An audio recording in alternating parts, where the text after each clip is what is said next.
Hello everyone, welcome to the learning capital. मैं आकाश श्रीवास्तव आपके लिए डेली के एसएससी जेई के प्रैक्टिस सेट लेकर आ रहा हूँ। यहाँ पर मैं आपको डेली के 25 क्वेश्चंस लेकर आऊँगा, जिसमें आपको क्या करना है कि आपको एक पेन और कॉपी लेकर साथ में रखना है। हर क्वेश्चन के बाद आप उसका ऑप्शन जो आपको सही लगता है उसे आप अपने कॉपी में लिखेंगे। अगर आप उसे सही करते हैं तो आप 1 मार्क अलॉट करेंगे और अगर आप उसे गलत करते हैं तो माइनस के 0.25। तो मैं अपने सारे व्यूअर से ये एक्सपेक्ट करता हूँ कि इसी तरह आप इस वीडियो को आगे कंटिन्यू करेंगे। इससे क्या होगा कि आप जब वीडियो ख़त्म हो जाएगा, जब हमारे ये सेशन सारे ख़त्म हो जाएंगे, तो आपको समझ में आ जाएगा कि ऐसे कौन से क्वेश्चन थे जिनमें आप एक्चुअली में मार्क्स ले सकते थे, पर सिली मिस्टेक्स की वजह से आपने उन क्वेश्चंस में मार्क्स को मिस कर दिया। ठीक है, तो बेसिक जो एम है इस प्रैक्टिस सेट का वो यही है कि हम नेगेटिव क्वेश्चंस जो हमारे हो जाते हैं, नेगेटिव मार्क्स मिलते हैं, उसको हम कितना ज़्यादा अवॉइड कर सकें। तो क्या आप तैयार हैं प्रैक्टिस सेट नंबर 6 के लिए? तो चलिए स्टार्ट करते हैं। क्वेश्चन नंबर 1 देखते हैं हमारा। If the average daily water consumption of a city is 1000 metre cube या cubic metre, the peak hourly demand will be. Options are A 100, B 112, C 112.5 and D 105.5। आराम से क्वेश्चन को पढ़िए, छोटा सा न्यूमेरिकल है, इंपॉर्टेंट क्वेश्चन है, आता है कई बार। पहले आप खुद से ट्राई कर लीजिए, आप वीडियो को पॉज करिए, खुद से ट्राई करिए और आंसर लिखिए। जनरली एसएससी में यही होता है कि हम सोचते हैं हाँ ये तो बन जाएगा और उस क्वेश्चन को हम आगे बढ़ जाते हैं, पर एग्ज़ाम में जब वही क्वेश्चन आ जाता है तो वो हम पे नहीं बनता है और हम उसमें मार्क्स को खो देते हैं, जबकि बहुत इजी क्वेश्चंस होते हैं जिसमें हम मार्क्स को खो रहे हैं। तो हमें उन्हीं को यहाँ पर टैकल करना है। ठीक है, तो देखिए एवरेज डेली वाटर कंजप्शन दिया है, ठीक है, यानी कि आपको क्यू की वैल्यू दी हुई है, जिसे हम क्यू से डिनोट करते हैं। क्यू की वैल्यू दी है कितनी? 1000। ठीक है, और आपसे क्या पूछा है? पीक आवरली डिमांड पूछा है। ठीक है, तो एक सिंपल सा बेसिक सा फॉर्मूला होता है, शायद आपको पता होगा, जिसे नहीं पता है वो अभी यहाँ देख लीजिए। क्या होता है? पीक आवरली डिमांड को इज इक्वल टू होता है 2.7 क्यू अपॉन 24। क्यू क्या है? क्यू है आपकी जो आपको क्वेश्चन में दी हुई है average daily water demand, that is Q, जिसकी वैल्यू 1000 दी हुई है। ठीक है, तो अब क्या करेंगे, आप इस सीधे सीधे इस फॉर्मूले में आप रख दीजिए, तो आपको क्या मिल गया? 2.7 इंटू 1000 नहीं है, डिवाइडेड बाय 24। इसको आप सॉल्व कर लीजिए, तो आपको जो आंसर आएगा वो आएगा ऑप्शन नंबर सी 112.5। ठीक है, बहुत ही सिंपल सा क्वेश्चन था, इसको आप ध्यान रखिएगा। चलिए, अगर आपने सही कर दिया है तो 1 मार्क्स, अगर गलत किया है तो माइनस 0.25 मार्क्स। देखिए कॉपी में लिखना बहुत ज़्यादा ज़रूरी है। आगे बढ़ने से पहले मैं आपको बहुत ज़्यादा इंसिस्ट करूँगा कि आप अपने ऑप्शंस को ज़रूर लिखिए, तभी आपको इन प्रैक्टिस सेट्स का फ़ायदा होगा। ठीक है, आगे बढ़ते हैं क्वेश्चन नंबर 2 की तरफ। क्वेश्चन 2 बोल रहा है the average BOT5 of domestic sewage is. सड़ा सा क्वेश्चन है ये, बहुत ही सिंपल सा। Option A is 8 kg per day per person, option B is 0.08 kg per day per person, option C is 6 kg per day per person and option D is 0.06 kg per day per person. आप choose करिए, अपने जो भी आपका option रहेगा उसे आप choose करिए। आपको क्या लगता है इसका क्या आंसर होगा? जनरली जो हमारे नोट्स होते हैं उसमें ग्राम्स में दिया होता है, तो आप चाहे तो वैसा भी कन्वर्ट कर सकते हैं। अगर आपको ग्राम का याद है तो आप उसे केजी में कन्वर्ट कर लीजिए, थोड़ा सा यूनिट का पर ध्यान रखिएगा। ठीक है, तो इसका जो सही आंसर है that is option B 0.08 kg per day per person. और अगर ग्राम में बात करेंगे तो इसका 1000 से मल्टीप्लाई कर दी तो आ जाएगा 80 kg per day per person. तो ये आपका आंसर हो जाएगा। ठीक है, सिंपल क्वेश्चन है। इस तरह के क्वेश्चन तो अगर आप गलत कर रहे हैं तो ये तो बहुत बड़ा पाप है। ठीक है, इस तरह का गलती बिल्कुल नहीं करनी। चलिए आगे बढ़ते हैं क्वेश्चन नंबर 3 की तरफ। क्वेश्चन 3 बोल रहा है when the circulation ratio in a high rate trickling filter is unity then the circulation factor is. Option A is 1, option B is more than 1, option C is less than 1 and option D is 0। इसका direct formula है, अगर आपको formula याद होगा तभी ये question बनेगा, otherwise ये क्वेश्चन नहीं बनेगा। रिपीटेड हालांकि ये क्वेश्चन है। तो देखिए अभी मैं सर्कुलेशन रेशियो को सी से अगर डिनोट कर रहा हूँ सर्कुलेशन रेशो को मैं सी से डिनोट कर रहा हूँ, ठीक है।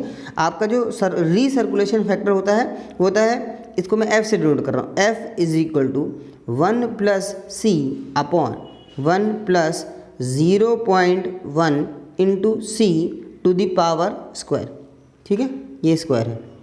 यहाँ पर आप c की वैल्यू क्वेश्चन में बोला है क्या है, c इज इक्वल टू बोल रहा है 1, ठीक है। नॉर्मली क्या है, सर्कुलेटेड शेयर होता है r अपॉन आई होता है, ठीक है। तो ये सर्कुलेशन रेशो है, इसकी वैल्यू क्या दी है आपको, 1 दी हुई है। तो इस फॉर्मूले में ये जो f वाला फॉर्मूला है, यहाँ पर आप c की वैल्यू को 1 रख दीजिए, इसको आप सॉल्व कर लीजिए, तो यहाँ से आपको आंसर मिल जाएगा। आप वीडियो को पॉज करिए और कैलकुलेट करिए। देखिए आपके पास कैलकुलेटर नहीं है तो आपको इसकी भी प्रैक्टिस करनी है कि अगर इस तरह का न्यूमेरिकल आ गया तो भले ही आपको फॉर्मूला याद है, लेकिन अगर आप कैलकुलेट ही नहीं कर पा रहे हैं तो दिक्कत चली जाएगी, ठीक है।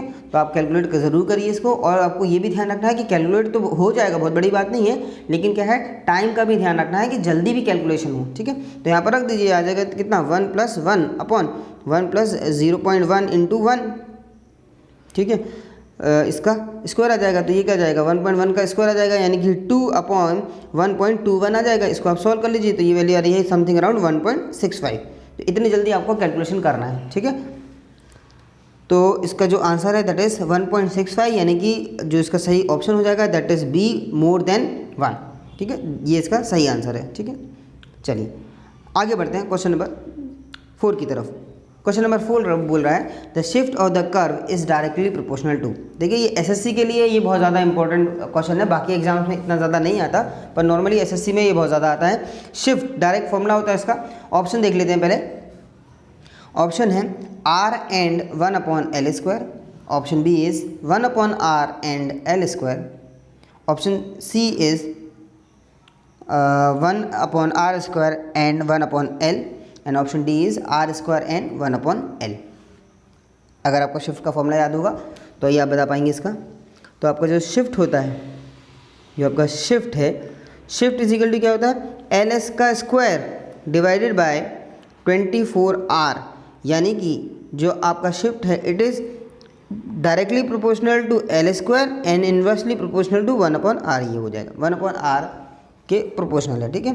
तो यानी कि इसका जो सही आंसर हो जाएगा ऑप्शन नंबर बी, कि शिफ्ट जो है 1 upon r and L square के प्रोपोर्शनल है, ठीक है। तो ये इसका सही आंसर है। आई नो कि ये क्वेश्चन ज़रूर बहुत लोगों ने गलत किया होगा, तो अगर आपने ऐसा गलत किया है तो इसको मार्क करिए, इस फॉर्मूले को आप याद करिए, और आगे वाले आने दिनों में जो हमारे टेस्ट होंगे उसमें इस तरह का क्वेश्चन फिर से आएगा, तो आप इसको बिल्कुल भी गलत मत करिएगा, ठीक है। चलिए आगे बढ़ते हैं नेक्स्ट क्वेश्चन की तरफ। अगर आपने गलत कर दिया है तो -0.25 मार्क्स आप डिजर्व करते हैं, माइनस मार्क्स, ठीक है, अगर ये क्वेश्चन इस तरह के क्वेश्चन गलत कर रहे हैं तो। आगे बढ़ें, क्वेश्चन नंबर 5 देख लेते हैं हम। क्वेश्चन 5 बोल रहा है an irrigation outlet is said to be proportional when it's, options are sensitivity is equal to 1, flexibility is equal to 1, setting is equal to 1, and D is all of the above. इनमें से हमें choose करना है क्या सही answer होगा। पहले आप चूज़ करिए, अपनी कॉपी में लिखिए, उसके बाद ही मैं आंसर बताऊंगा, ताकि आप अपने आंसर को चेंज ना कर सकें। क्योंकि जनरली जब हम एसएससी के प्रैक्टिस सेट्स देते हैं तो हम क्या करते हैं, हम मन ही मन सोच लेते हैं कि इसका आंसर ए होगा, फिर हम पीछे पलट के देखते हैं, हम कहते हैं नहीं इसका आंसर बी है, मैं भी बी ही बोल रहा था। तो इस तरह की जो बेईमानी और मक्कारी आप अपने साथ करते हैं उसको यहाँ हम पूरी तरह से डिलीट करने वाले हैं। तो जो आपका एक्चुअली में आप आंसर एग्जाम में लिखेंगे वही आप यहाँ लिखने वाले हैं, ठीक है। तो आई होप आप लोगों ने इसका आंसर लिख लिया होगा। तो मैं आपको इसका आंसर बता देता हूँ। बोल रहा है क्या, an irrigation outlet is said to be proportional. तो प्रोपोर्शनल तब होता है जब फ्लेक्सिबिलिटी इज इक्वल टू 1 होती है। डायरेक्ट क्वेश्चन है, फैक्ट बेस्ड है, याद कर लीजिएगा इसको। आगे बढ़ते हैं क्वेश्चन नंबर 6 की तरफ। Bhakra dam is option a gravity dam, earthen dam, rockfill dam and arch dam. देखिए अब ये एक्चुअली टेक्निकल से रिलेटेड तो नहीं है, पर क्या है कि आपका ग्रेविटी डैम आपके सिलेबस में है तो उसी से उन्होंने एक क्वेश्चन को उठा लिया है, ठीक है। तो वैसे तो ये जीएस के पार्ट में आना चाहिए था। चलिए बताइए इसका आंसर क्या है, आपको कितना पता है इसमें। तो इसका क्या है, क्या आर्च डैम होता है, नहीं। क्या रॉकफिल डैम होता है, नहीं। क्या अर्दन डैम होता है, बिल्कुल भी नहीं। तो जो सही आंसर है that is gravity dam. Bhakra dam जो है एक ग्रेविटी डैम है, ठीक है। नेक्स्ट क्वेश्चन की तरफ बढ़ते हैं, क्वेश्चन नंबर 7। क्वेश्चन 7 बोल रहा है Lacey's regime theory is not applicable to। Lacey's regime theory किसके लिए एप्लीकेबल नहीं होती। Options are option A true regime, option B initial regime, option C final regime and option D is all of the above. आराम से question को पढ़िए और अपने ऑप्शन को चूज़ करके अपनी कॉपी में ज़रूर लिखिए, उसके बाद ही मैं आपको आंसर बताऊंगा। ठीक है, तो इसका जो आंसर है that is option number B. I hope आप लोगों ने सही किया होगा। जिसने सही किया है वो अपने आप को 1 मार्क अलॉट करेगा। जिसने गलत किया है तो भैया आप सोच लीजिए, ऐसे क्वेश्चन अगर आप गलत कर रहे हैं तो -0.25 मार्क्स। चलिए आगे बढ़ते हैं नेक्स्ट क्वेश्चन की तरफ। Direct shear test can be conducted for option A is UU drainage conditions, option B is CU drainage condition, option C is CD drainage condition and option D is all of the above। जल्दी से इसका option choose करिए, आपके हिसाब से कौन सा होना चाहिए। इसका जो सही आंसर है that is option number D. इन सारी कंडीशंस के लिए ये डायरेक्ट shear टेस्ट जो है वो एप्लीकेबल होता है। सिंपल सा क्वेश्चन था, बहुत ही बेसिक क्वेश्चन है सॉइल मैकेनिक्स का। आगे बढ़ते हैं क्वेश्चन नंबर 9 की तरफ। Very important question, question number 9। The unit of transmissibility coefficient is option A metre cube per second, option B metre square per second, option C kg per metre per second and option D kg per second. Transmissibility coefficient की unit पूछ रहा है। पहले आप choose करिए, उसके बाद हम बताते हैं। ठीक है, वीडियो को पॉज करिए, अपना जो भी ऑप्शन आपको लग रहा है उसको ऑप्शंस को लगाइए। आई होप आप लोगों ने आपने वीडियो पॉज करके अपना ऑप्शन लिख लिया होगा। आप एक बार और वीडियो को पॉज करिए और वीडियो को लाइक ज़रूर करिए, क्योंकि आप लास्ट तक देख लेते हैं, आपको वीडियो तो बहुत अच्छा लग रहा है लेकिन आप लोग लाइक नहीं कर रहे हैं। अगर लाइक नहीं करेंगे तो फिर हमें मोटिवेशन कैसे मिलेगा।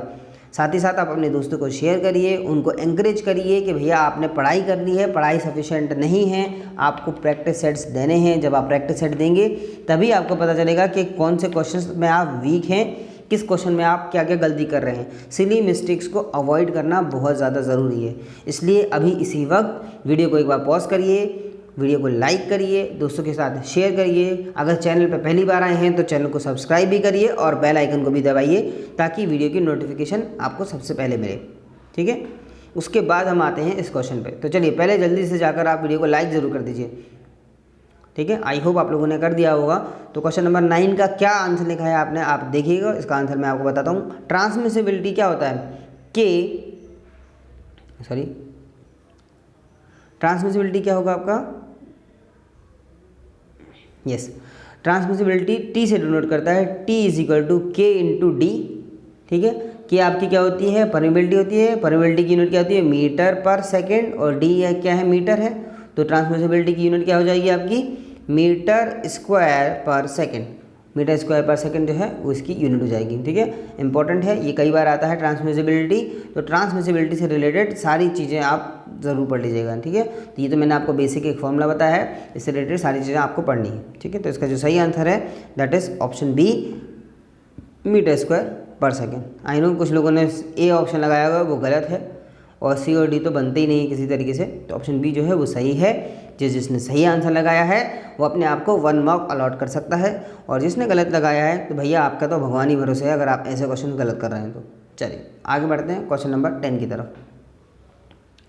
Outside clearance of a sampler should be. ये क्वेश्चन तो बताने की ज़रूरत ही नहीं है, अगर आपने सॉइल पढ़ा हुआ है सबसे सिंपल क्वेश्चन में से एक है। अगर ये क्वेश्चन आप पे नहीं बन रहा है ना तो आप अगले एसएससी की तैयारी करिएगा, इस वाले एसएससी के सपने छोड़ दीजिए। बहुत ही सिंपल सड़ा सा क्वेश्चन है, ये क्वेश्चन बनना ही चाहिए। ऑप्शन ए है लेस देन 2%, ऑप्शन बी है 0 से 2%, ऑप्शन सी है 2 से 5% एंड ऑप्शन डी है ग्रेटर देन 5%। इनमें से क्या आंसर होगा बताइए। ऑप्शन को लिखिए, ठीक है, लिखना ज़रूरी है। अगर आप लिखेंगे तो आपका आंसर फिक्स हो जाएगा और बाद में आप खुद को धोखा नहीं दे पाएंगे। साथ ही साथ अगर आपका गलत हो जाएगा तो आप नेगेटिव मार्किंग आपको मिलेगी। तो जब आप वीडियो ख़त्म करेंगे तो आपको पता चलेगा कि नेगेटिव मार्किंग की वजह से कितने मार्क्स कम हो जाते हैं। अगर आपका 1 मार्क भी कम हो रहा है तो आपको पता चलेगा कि जो आपका फाइनल सिलेक्शन नहीं हो रहा वो 1 मार्क से रुकता है। ठीक है, यहाँ बेसिकली 3 तरह के बच्चे होते हैं। पहले वो हैं जो आसानी से सारा कट ऑफ निकाल ले जाते हैं, उनका आराम से क्वालिफाई हो जाता है। दूसरे वो हैं जो बहुत ज़्यादा पीछे रह जाते हैं, कट ऑफ से बहुत ज़्यादा दूर हैं। फिर तीसरे जो आते हैं, जो सबसे ज़्यादा बच्चों के साथ होता है, वो 5 या 4 या ऐसे 2-3 नंबर से रह जाते हैं। वो इसलिए ही रह जाते हैं क्योंकि वो नेगेटिव मार्किंग को एलिमिनेट नहीं करते। उनका नॉलेज तो उतना ही है जितना बाकी लोगों का, जितना क्वालिफाई करने वालों का है, पर वो सिर्फ नेगेटिव मार्किंग के जैसे रह जाते हैं। तो आपको इन प्रैक्टिस सेट में यही करना है कि अगर आपके 5 मार्क्स से रुक गया है, 3 मार्क्स से रुक गया है, 1 नंबर से रुक गया है, तो इस प्रैक्टिस सेट करने के बाद आपका ये ऐसा नहीं होगा। आप आराम से एग्ज़ाम को क्वालिफाई करेंगे। फिर हम मेंस की भी आपको बहुत अच्छी तैयारी कराएंगे और फाइनली आप एसएससी जेईई की जॉब को हासिल कर पाएंगे। ठीक है, तो इसका जो सही आंसर है, जो भी आपने लिखा है वो आप बताइए, कमेंट सेक्शन में भी ज़रूर बताइए। फिर मैं आपको बताता हूँ इसका ऑप्शन क्या है। तो आउटसाइड क्लियरेंस है, इसका जो सही आंसर है that is option number B, 0 से लेके 2% तक। ठीक है, 2% तक ही रखते हैं 0 से लेके। ठीक है, अब देखिए लेस देन 2% इसलिए नहीं हो सकता क्योंकि फिर वो 0 से भी कम हो जाता, तो नेगेटिव वाली तो चीज़ आनी नहीं है इस तरह से। ठीक है, इसलिए 0 से 2 जो है वो ज़्यादा एक्यूरेट आंसर है। ठीक है, तो जिनको लग रहा है कि यार ए ऑप्शन भी हो सकता है, तो ए ऑप्शन जो है वो सही नहीं है। ठीक है, चलिए आगे बढ़ते हैं क्वेश्चन नंबर 11 की तरफ। क्वेश्चन नंबर हमारा 11 कह रहा है, according to IS 1498 1970 the sieves are designated by option A size of square opening, option B diameter of sieve, option C diameter of sieve wires and option D number of holes per square inch. आपसे पूछा है सीव को किस तरह से designate करते हैं। ठीक है, इंपॉर्टेंट क्वेश्चन है, रिपीट होता है कई बार। जल्दी से ऑप्शन को चूज़ करिए। देखिए ये क्वेश्चन तो सिंपल है, पर इसके जो ऑप्शन हैं ये थोड़े से सिमिलर हैं, तो कंफ्यूज कर सकता है आपको। ठीक है, अब यहाँ पर एक चीज़ और मैं आपको बता दूंगा, ये जो IS कोड है इसको भी आप यहाँ पर नोट कर लीजिए, क्योंकि हो सकता है आने वाले समय में IS कोड पूछ ले कि आपका सीव का जो IS कोड है वो क्या होता है, तो वो होता है 1498। ठीक है, 1970 ये आपको याद रखना है। ठीक है, अब इस क्वेश्चन में क्या पूछा है, सीव्स को डेजिग्नेट किससे करा जाता है, तो उसका जो सही आंसर है that is option A size of square opening, या फिर इसकी जगह पे ये भी बोल सकते हैं साइज ऑफ एपरेचर। ठीक है, तो इस तरह का क्वेश्चन आता है, ए ऑप्शन जो है वो सही है। ठीक है, जिसने सही कर लिया है वो अपने आप को 1 मार्क्स अवॉर्ड कर सकता है। ठीक है, आगे बढ़ते हैं क्वेश्चन नंबर 12 की तरफ। क्वेश्चन 12 बोल रहा है, if in a truss the internal static indeterminacy is less than 0 then truss is option A internally determinate, option B is internally indeterminate, option C is unstable and option D is stable। ठीक है, truss की बात कर रहे हैं, DSI या हमें क्या लिखते हैं DSI, क्या होता है ये M-2J+3। ठीक है, DSI की वैल्यू बोल रहे हैं। अब ये बोल रहा है अगर ये वाली value it is less than 0, 0 से कम है तो क्या होगा। ठीक है, तो पहले तो देख लेते हैं, अगर 0 होगा तो क्या होगा। अगर 0 होगा तो आपका इंटरनली डिटर्मिनेट होगा, अगर ग्रेटर देन 0 होगा तो आपका इंटरनली इनडिटर्मिनेट होगा, अगर लेस देन 0 होता है तो ये होता है अनस्टेबल। ठीक है, तो ऑप्शन सी जो है इसका सही आंसर है। ठीक है, अगर 0 होता है तो उसे हम परफेक्ट ट्रस्ट भी बोलते हैं, अगर ग्रेटर देन 0 होता है तो उसको हम क्या बोलते हैं, आपका रिडंडेंट ट्रस्ट बोलते हैं, और लेस देन 0 होता है तो हम उसको इनडेफिशिएंट ट्रस्ट भी बोलते हैं। ठीक है, चलिए ये क्वेश्चन भी बन जाना चाहिए था, बहुत ही सिंपल है। फर्स्ट टाइम जो आपने पढ़ा होगा सिविल इंजीनियरिंग का मैकेनिक्स का ट्रस्ट, जब फर्स्ट टाइम पढ़ा होगा तभी आपको सिखा दिया गया होगा। ठीक है, तो इस तरह के क्वेश्चन आते हैं, इनको हमें अच्छे से करना है। नेक्स्ट क्वेश्चन की तरफ बढ़ते हैं, question number 30। The bending moment of a 3 hinged parabolic arch subjected to UDL W per unit length on entire span is option R, option A W into L, option B WL square, option C 0 and option D data insufficient। ठीक है, तो इसमें से आपको choose करना है कि आपका सही आंसर होगा।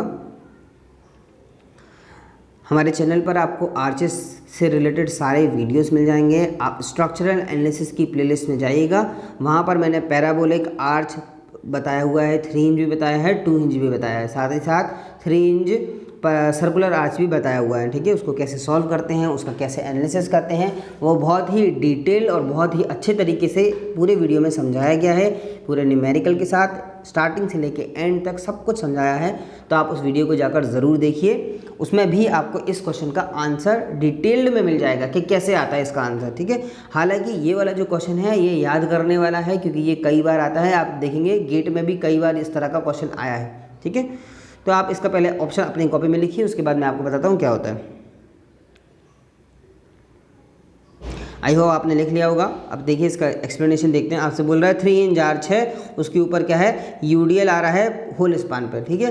तो पहली चीज़ मैं बता दूं, चाहे 3 इंच आर्च हो चाहे 2 इंच आर्च हो, अगर UDL throughout the span आ रहा है, यानी कि bending moment is equal to 0 and shear force is equal to 0 हर सेक्शन पर, मतलब थ्रू आउट द आर्च कोई बेंडिंग मोमेंट नहीं आएगा और शेयर फोर्स भी नहीं आएगा, केवल और केवल आपका नॉर्मल थ्रस्ट आएगा, ठीक है। तो ये 3 इंच में भी एप्लीकेबल है और 2 इंच में भी एप्लीकेबल है, ठीक है। चलिए, अगर ये क्वेश्चन आपने गलत कर दिया है तो भैया इसको थोड़ा सा आप मार्क कर लीजिए, क्योंकि ये इंपॉर्टेंट क्वेश्चन है और भी एग्जाम्स में, स्पेशली गेट और आईएएस में आपको ये कई बार मिलता है। चलिए आगे बढ़ते हैं क्वेश्चन नंबर 14 की तरफ। क्वेश्चन नंबर 14 बोल रहा है, in linear arch all the joints are pin connected. Option B, shape is similar to funicular polygon. Option C, member carry only axial compressive force and there will be no bending moment, and option bending moment and shear force, and option D is all of the above. आराम से options को पढ़िएगा और उसके बाद ही choose करिए ना, जल्दी ज़रूर करना है पर इतनी जल्दी नहीं करना कि आप ऑप्शन ही पढ़ना भूल जाएं। तो ऑप्शंस को ध्यान से पढ़िए, खास करके जिस ऑप्शन में लिखा हो ऑल ऑफ दीज, उस ऑप्शन को बहुत ध्यान से पढ़िएगा, क्योंकि कई बार इसका आंसर वही होता है। इस क्वेश्चन का भी जो आंसर है that is D, all of these. जो ऑप्शन डी है वो इसका सही है, ठीक है। तो आपको लीनियर आर्च के बारे में बता देते हैं। लीनियर आर्च क्या होता है, देखिए पहले तो ये वाला जो आर्च होता है ये आपका क्या होता है, थ्योरेटिकल आर्च होता है। लीनियर आर्च कैसा होगा आपका, कि आपके जो लोडिंग के हिसाब से आर्च बन रहा है वो उसको बोलते हैं आपका लीनियर आर्च। सॉरी, ये वाला जो आर्च है ये एक्चुअल आर्च होता है। लीनियर आर्च और थ्योरेटिकल आर्च एक से होते हैं, ठीक है। अब देखते हैं, जैसे आपके सपोज करिए इस तरह की लोडिंग लगी हुई है किसी आर्च में, तो इसके हिसाब से जो हम इस तरह का एक फिनिकुलर पॉलीगॉन बनाते हैं, ये आपका कहलाता है लीनियर या फिर थ्योरेटिकल आर्च। लीनियर या फिर थ्योरेटिकल आर्च, ठीक है। तो इसके हर मेंबर्स को हम क्या मानते हैं कि पिन जॉइंटेड है, इस तरीके से, ठीक है। यहाँ पर किसी तरह का कोई बेंडिंग मूवमेंट नहीं आता है, कोई शेयर फोर्स नहीं आता है और फिनिकुलर पॉलीगॉन का शेप आता है, ये तो क्लियर ही है। तो ऑप्शन डी जो है that is the right option, ठीक है। चलिए नेक्स्ट क्वेश्चन की तरफ बढ़ते हैं। Question number 50, the lower surface of a brick laid flat is known as. Option A arris, option B bed, option C header, option D stretcher. बहुत ही simple सारा सा क्वेश्चन है, जल्दी से लिखिए इसका क्या आंसर होगा। इसका जो सही आंसर है that is option B bed. बहुत ही सिंपल सा क्वेश्चन है, बन गया होगा आई थिंक सब पे, पढ़ने की भी ज़रूरत नहीं थी ऐसे क्वेश्चन। तो ऑप्शन नंबर 16 जो है ये थोड़ा सा इंपॉर्टेंट है, बोल रहा है surkhi is added to lime mortar to. Option A is prevent shrinkage, option B is decrease setting time, option C is increase bulk density, density यहाँ पर मिसिंग है तो bulk density, option D is impart hydraulicity, ठीक है। इसमें से आपको choose करना है। इस तरह के क्वेश्चन गलत होने के बहुत ज़्यादा चांसेस होते हैं, क्योंकि देखिए आपकी ब्रिक्स है, सीमेंट है, अब इसमें ये सुर्खी आ गया, फिर लाइम है, तो सब में कुछ ना कुछ चीज़ें आने वाली हैं। तो उसमें क्या होता है, ऑप्शन सेम रहते हैं तो गलत हो जाते हैं, ठीक है। तो बिल्डिंग मटेरियल की तो मैं आपसे बोलूँगा कि एग्जाम से 2 दिन पहले आप कुछ और सब्जेक्ट मत पढ़िए, बिल्डिंग मटेरियल का ही 4 से 5 बार रिवाइज कर लीजिए, क्योंकि उसके क्वेश्चन बहुत ज़्यादा भी आते हैं और कन्फ्यूजिंग भी है, ठीक है। तो इसका जो सही ऑप्शन है that is option D impart hydraulicity. Surkhi को हम लाइम में ऐड करते हैं ताकि हाइड्रोलिसिटी बढ़ सके, ठीक है। तो आई थिंक आप लोगों ने सही कर दिया होगा, जिसने नहीं किया है तो बाबा आप तो बिल्कुल ही क्या कर रहे हो जब ऐसे क्वेश्चन गलत करते हो। तो चलिए आगे बढ़ते हैं क्वेश्चन नंबर 17 की तरफ। क्वेश्चन 17 बोल रहा है the timber obtained after felling a tree is known as. Option A is rough timber, option B is converted timber, option C is standing timber and option D is outer timber, ठीक है। तो इसमें से अपन को choose करना है, आपका क्या आंसर होगा ज़रा आप बताइए, इसका क्या आंसर हो सकता है। अपनी कॉपी में ज़रूर लिखिएगा आपका जो भी आपको सही लग रहा है। ठीक है। आई होप आप लोगों ने इसका आंसर लिखा होगा। आप कमेंट सेक्शन में भी बता सकते हैं। साथ ही साथ आप कमेंट सेक्शन में यही ज़रूर लिखिए कि आपको वीडियो कैसा पसंद आ रहा है, और ये भी लिखिए कि आपको किस टॉपिक पर वीडियो चाहिए है, किस सब्जेक्ट का चाहिए है। आने वाले टाइम में हम ये भी प्लान कर रहे हैं कि हम आपको सब्जेक्ट वाइज PYQs प्रोवाइड करें, और जो आपके फुल लेंथ टेस्ट हैं year wise previous year papers, उनकी भी हम एक टेस्ट सीरीज़ को लाने वाले हैं, जिसमें हम आपको पूरा जो पेपर है वो एक ही पूरी क्लास में सॉल्व कराएंगे, या फिर हो सकता है उसको हम कुछ पार्ट्स में भी डिवाइड कर दें। ठीक है, तो देखते हैं, वो आगे की बात है, पर ये कुछ प्लानिंग चल रही है। तो अभी तो आप फिलहाल ये करते जाइए, प्रैक्टिस करिए। इसमें हम थोड़े से कंपेरेटिवली सिंपल क्वेश्चन कर रहे हैं। जैसे जैसे हम आगे लेवल बढ़ाएंगे तो इसमें मैं आपके लिए न्यूमेरिकल ज़्यादा लाऊंगा, क्योंकि न्यूमेरिकल के आने के चांसेस भी हैं। ठीक है, तो चलिए, इसका जो सही आंसर है that is option A, rough timber. I think सब पे बन गया होगा, बहुत ही सिंपल सा क्वेश्चन था ये। ठीक है, नेक्स्ट क्वेश्चन की तरफ बढ़ते हैं। Question number 18। क्वेश्चन नंबर 18 जो है डिफेक्ट इन टिम्बर बता रहा है। देखिए, डिफेक्ट्स इन टिम्बर बहुत इंपॉर्टेंट टॉपिक है, कई बार आता है और अलग अलग आता है। जैसे इस बार हार्ट रॉट आया है, उसके अगली बार कुछ और आएगा, अगली बार कुछ और आएगा। ठीक है, तो कोई एक फिक्स नहीं है कि पर्टिकुलरली एक ही आपका डिफेक्ट आने वाला है। ठीक है, तो अभी क्वेश्चन बोल रहा है heart rot is a defect in timber which is formed, option A is by action of certain type of fungi, option B is when there is no free circulation of air, option C is when a branch has come out of a tree, and option D is when fungi causes chemical decomposition of wood। आराम से आप options को पढ़िए, बड़े बड़े options हैं, इसको देख के छोड़ मत दीजिएगा कि इतने बड़े बड़े ऑप्शन हैं, कौन पढ़ेगा। बहुत ही सिंपल सा क्वेश्चन है। ठीक है, आराम से आप चाहे तो वीडियो को पॉज कर दीजिए और आराम से इसको ऑप्शंस को पढ़िए, उसके बाद आप टिक करिएगा। ठीक है, अगर एग्ज़ाम में इस तरह का क्वेश्चन आ जाता है जिसमें ऑप्शंस थोड़े से आपको लेंदी लग रहे हैं, तो आप उसको मार्क कर लीजिए और लास्ट में आकर ज़रूर पढ़िएगा। ठीक है, अगर आपको SSC JEE के एग्ज़ाम कैसे अटेम्प्ट करना है, इस पर वीडियो चाहिए तो आप कमेंट सेक्शन में बता सकते हैं। अगर अच्छे कमेंट्स आते हैं तो हम इस पर भी वीडियो बनाएंगे। साथ ही साथ अगर आपको SSC की प्रिपरेशन स्ट्रेटेजी चाहिए तो उसको लिए भी आप कमेंट करिए, तो अभी हम उसके पर वीडियो बनाएंगे। ठीक है, तो हार्ट रॉट की बात कर रहा था यहाँ पर, तो इसका जो सही आंसर है that is option C, when a branch has come out of a tree. तो इस तरह के जो डिफेक्ट है इसको हम बोलते हैं क्या, हार्ट रॉट। ठीक है, तो ऑप्शन सी जो है दैट इज़ करेक्ट। अगर आपने सही किया है तो आप 1 मार्क अलॉट करिए खुद को, और गलत किया है तो -0.25 मार्क्स। चलिए आगे बढ़ते हैं। क्वेश्चन नंबर 19 बहुत ही ज़्यादा रिपीटेड और SSC के फेवरेट क्वेश्चन में से एक है। क्वेश्चन बोल रहा है minimum grade of concrete for sea water is. Sea water के लिए सबसे कम जो ग्रेड ऑफ कॉन्क्रीट है उसे कौन सा होता है। Option A is M20, option B is M30, option C is M35 and option D is M40। I think ये तो हर किसी पे बन ही जाना चाहिए। अगर ये क्वेश्चन नहीं बन रहा है यानी कि आपने अभी तक एक भी बार तैयारी ढंग से नहीं करी है। ये क्वेश्चन अगर आप गलत कर रहे हैं मतलब आप लीग से बाहर हो गए। ठीक है, बहुत ही सिंपल सा क्वेश्चन है। इसका जो सही आंसर है that is option B M30। ये सबको पता होना चाहिए था, जिसे नहीं पता है वो अभी नोट कर लीजिए। ये इंपॉर्टेंट क्वेश्चन है, बार बार आता है, इवन गेट में भी आया हुआ है। ठीक है, चलिए आगे बढ़ते हैं क्वेश्चन नंबर 20 की तरफ।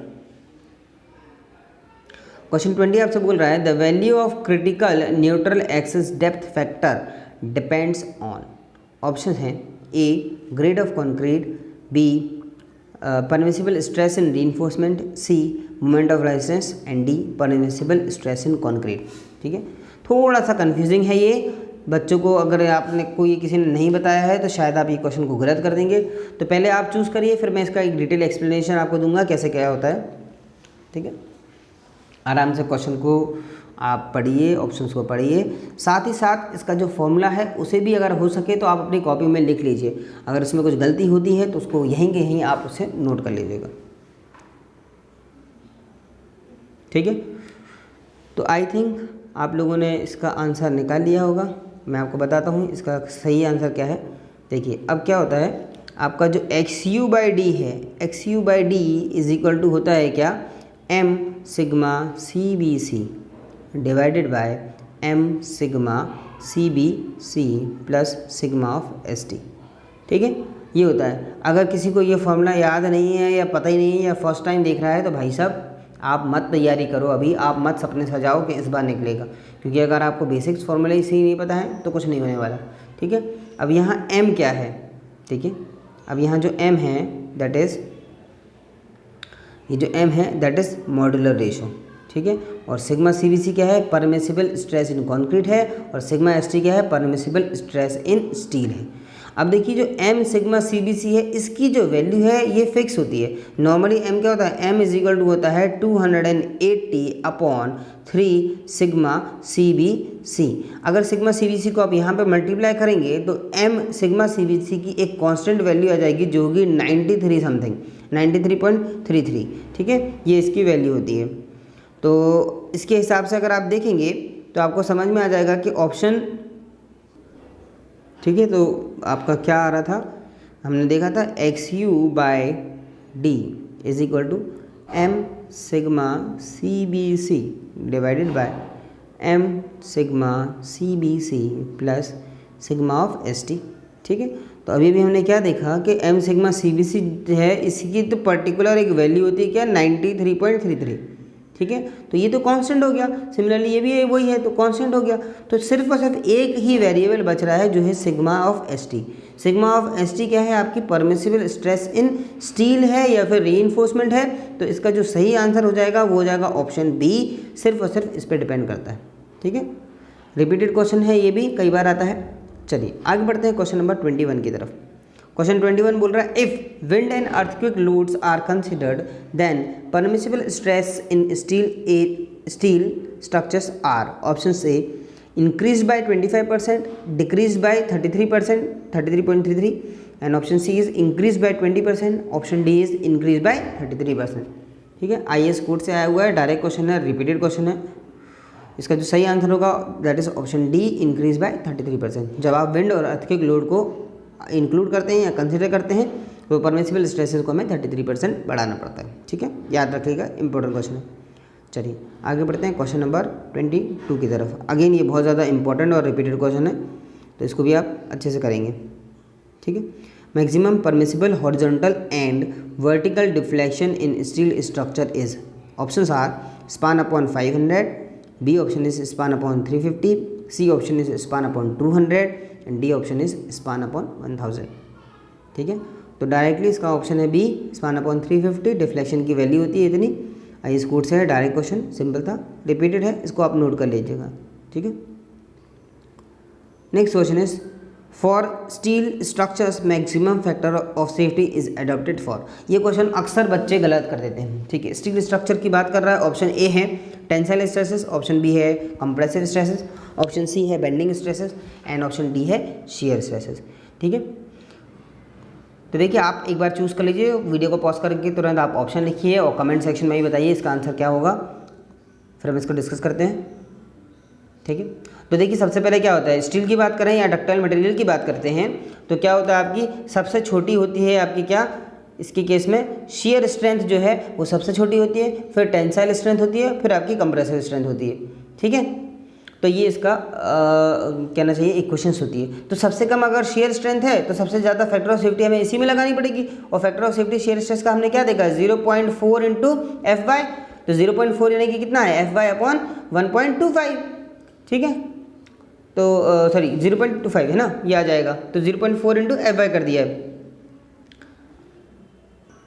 ठीक है। तो क्या है 0.4 इंटू FY करेंगे तो ये क्या हो जाएगा, FY अपॉन 2.5 हो जाएगा, है ना। तो 2.5, तो 2.5 जो है सबसे ज़्यादा फैक्टर ऑफ सेफ्टी होता है। तो वो क्या है, जो सही ऑप्शन आएगा इसका, option D is the correct answer, shear stress के लिए करते हैं। लेकिन ये ध्यान रखिए ये स्टील के लिए होता है। अगर आप ब्रिटल मटेरियल में जाएंगे तो आपकी जो इक्वेशन है वो बदल जाती है, वहाँ पे क्या है, टेंसाइल स्ट्रेस सबसे छोटी होती है, फिर शियर स्ट्रेंथ और उसके बाद आपकी कंप्रेसिव स्ट्रेंथ, ठीक है। इस तरीके का रिलेशन आता है। चलिए तो इस क्वेश्चन को थोड़ा सा आप नोट कर लीजिए कि इसमें गलत होने के चांसेस हैं, पर हालांकि अब आपने देख लिया तो अब ये गलत नहीं होगा। चलिए आगे बढ़ते हैं क्वेश्चन नंबर 24 की तरफ।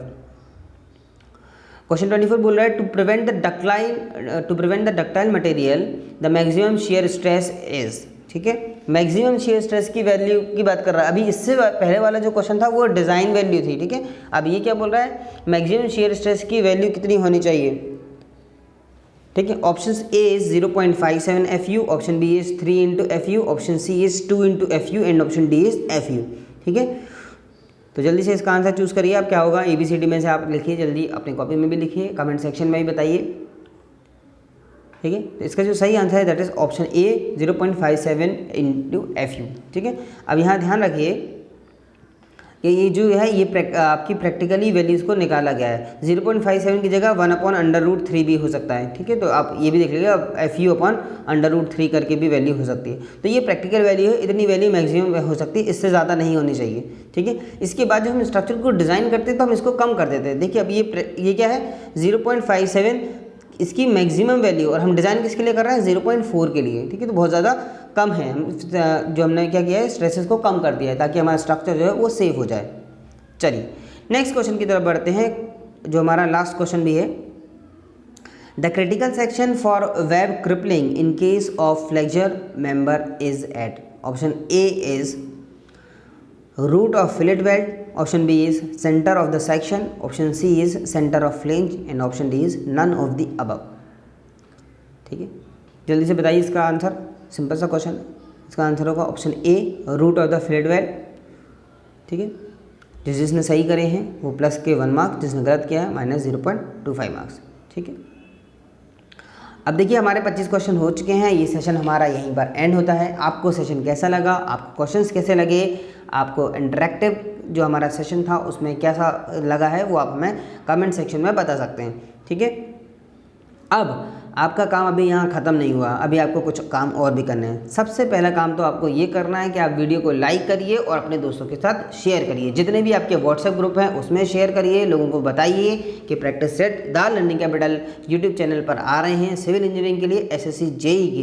ठीक है। तो सबसे पहला काम आपको ये करना है, जितना ज़्यादा आप शेयर करेंगे उतना ज़्यादा अच्छा रहता है, ताकि हम लोग को इसमें मोटिवेशन मिलता है। ठीक है। तो एक तो काम आपको ये करना है शेयरिंग वाला। दूसरा काम आपको क्या करना है कि आपको अब ये जो 25 क्वेश्चन करे हैं इसमें से देखना है कि कितने क्वेश्चन आपके सही हुए, कितने क्वेश्चन आपके गलत हुए। जो क्वेश्चन गलत हुए हैं उनमें आपको थोड़ा सा ध्यान देना है कि गलत क्यों हुए हैं। अगर ऐसे क्वेश्चन हैं जो आपको पता ही नहीं है, पहली बार देखा है, तो उनको आप याद करना शुरू कर दीजिए। और अगर सिली मिस्टेक्स है तो उनको आप लिखना शुरू कर दीजिए कि इस कारण से हुआ है और ये गलतियाँ फिर से नहीं होंगी। ठीक है। तो इस तरह अगर आप करेंगे तो आपकी जो नेगेटिव मार्किंग है वो धीरे धीरे कम होती जाएगी।